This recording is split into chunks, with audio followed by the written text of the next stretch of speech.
Ito, merong itlog po tayo. Ito po, laging hawak niya yung kanya kayamanan. May talbos din ng kamote. Ayan. Yung mga sili. Sariling harvest ng myrtles. Ito naman yung mga orchids. Ayan.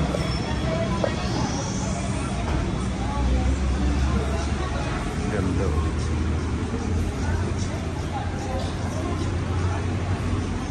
Ito naman sa Beatri Nature Farm.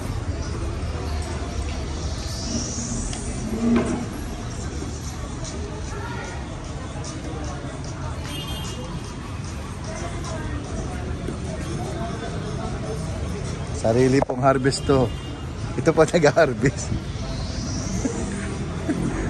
Ito po masipag na nag-harvest.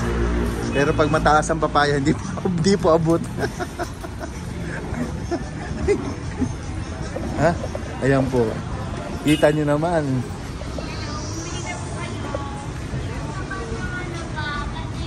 Ito pa. Ito sa Owens. Meron pa tayo dito.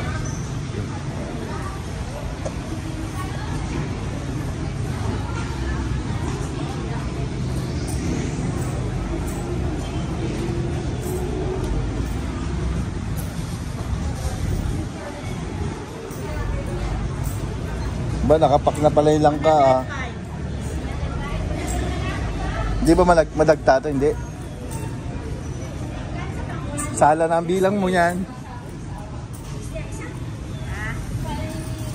Paano po ba yung abukado, tita? Tita. Sige lang dyan.